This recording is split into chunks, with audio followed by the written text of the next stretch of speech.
The following is a production of New Mexico State University.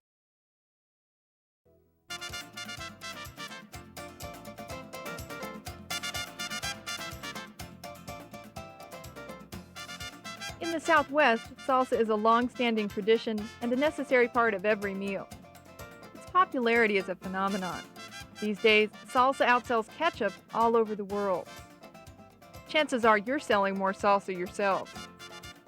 People love salsa, and its popularity has created a boom for small producers with their own family recipe. With this increased production and sales comes increased risk. Many producers don't process salsa correctly, causing foodborne illness or death from contaminating microorganisms. In addition, it could mean lawsuits and a bad reputation for the processor. So why take a chance? It's a good business to process your salsa correctly.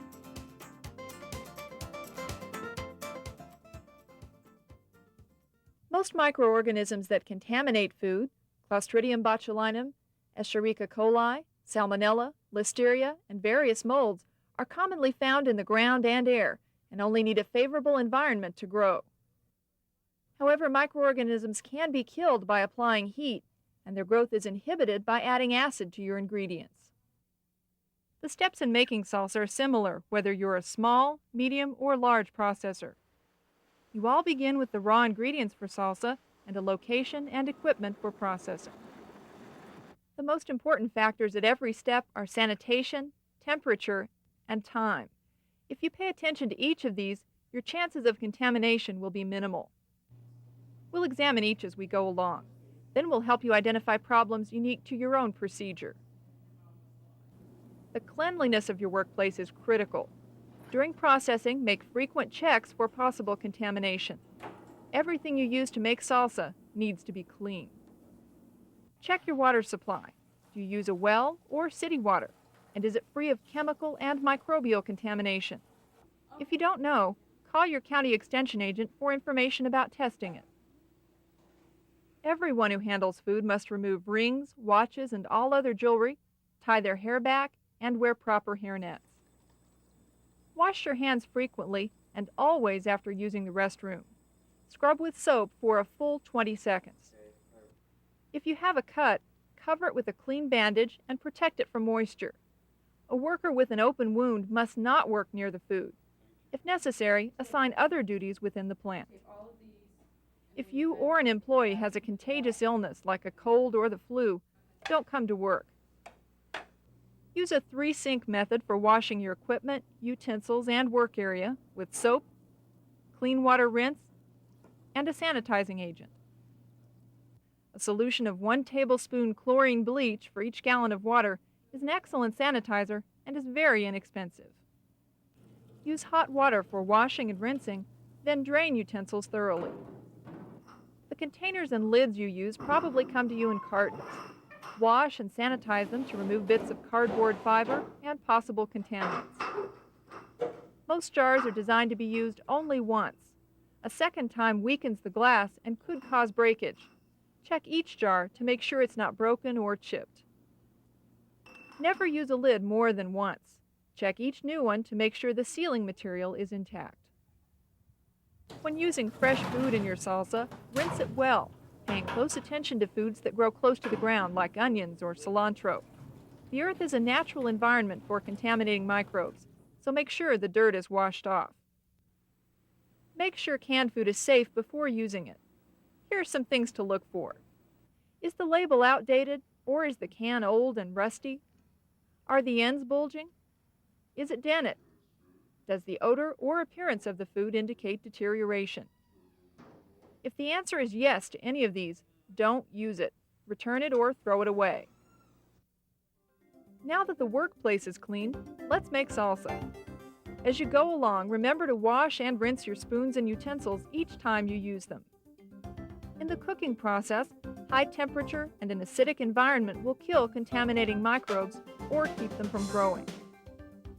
If you're going to sell your product to the public, you must invest in 2 important pieces of equipment: accurate thermometers and pH meters. Proper testing is the only way you'll know for sure that your product is safe. With Consult a professional in food science to determine the adequate process for your product. Follow these specifications and maintain the necessary times and temperatures unique to your process. After you've mixed your other ingredients, add the acidifying agent. Vinegar, citric acid, and lemon juice are the most common. Mix the salsa well, remove a sample, let it cool, and test the pH. You're going for 4.2 or less. The botulism toxin is a deadly poison, so don't even think about compromising your pH. Discard each sample you test. Continue to add acid, mix well, and test the pH until you get there. After your salsa has cooked for the required time, remove a sample, let it cool, and test the pH one more time. Under 4.2? Great. After you become more familiar with the quantity of acid needed for your product, these few steps will be fast and simple. As a reminder, is everything still clean? Hands, spoons, containers? Good, let's continue. Now it's time to fill the jars. It's important that the salsa remain hot throughout the entire filling process. Make sure you maintain this high temperature by testing a sample at the beginning, midway, and at the end of the filling process. Remember, use a clean utensil each time and don't return it to the batch. There are various ways to fill jars. Whatever your method, be neat and swift. Working quickly means that your salsa stays hot throughout the process.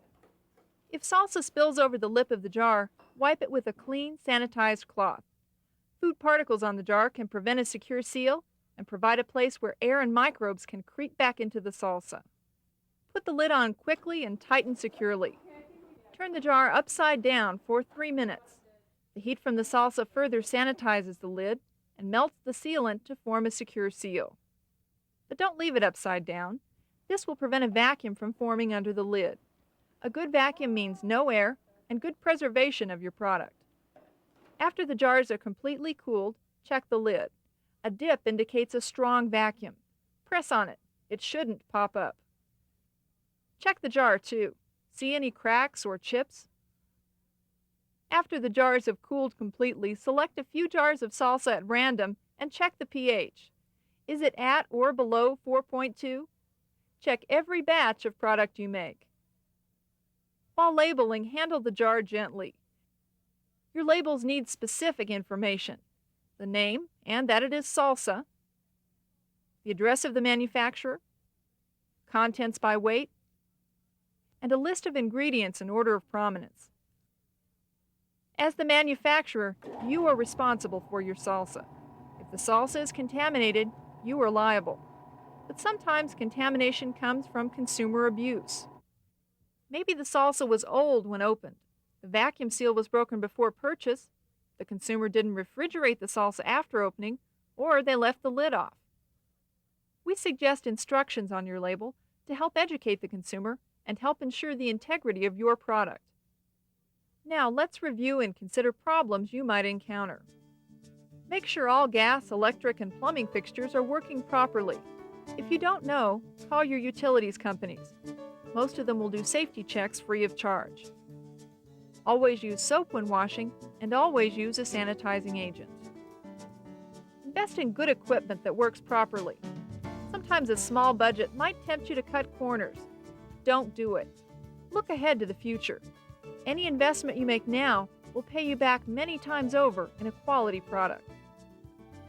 Be aware of safety hazards. Never rub your eyes or skin when handling chilies or onions, and wear gloves if your skin is sensitive to irritation. Avoid repeated motions like tightening jar lids with the same hand. This can cause joint and muscle pain and may lead to more severe injury. Vary your movements frequently. Move around rather than standing in one place for long periods. If you must stand in one place, use a rubber mat to reduce foot and leg fatigue. Elevate your feet during rest periods. Wear a safety belt when lifting heavy boxes to prevent back strain. Again, vary your movements frequently and maintain good posture to reduce muscle strain. Keep a first aid kit in your workplace and refer to a first aid manual for other first aid methods. If you or a worker has an open wound or an illness, stay away from the food and the processing line. Design a program unique to your product and location with your food technologist. identify critical contamination points. Review this process frequently. If you don't understand any step of the process, ask the food technology specialists at New Mexico State University. Keep notes about your procedures nearby for quick reference. Here's a problem you may encounter.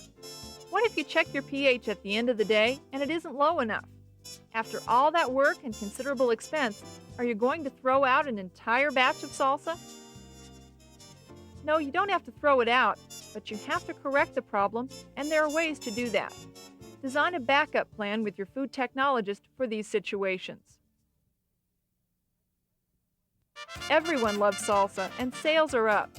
If you want to have a quality product and maintain your good reputation, process your salsa safely from beginning to end. Remember, doing it the right way is good business.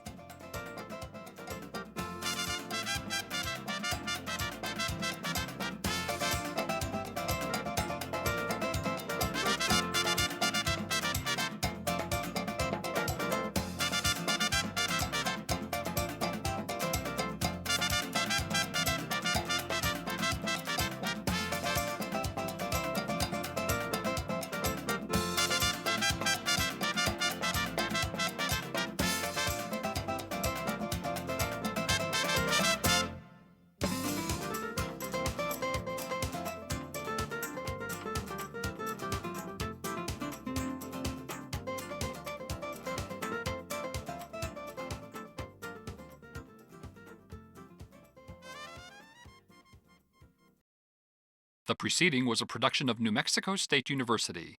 The views and opinions in this program are those of the author and do not necessarily represent the views and opinions of the NMSU Board of Regents.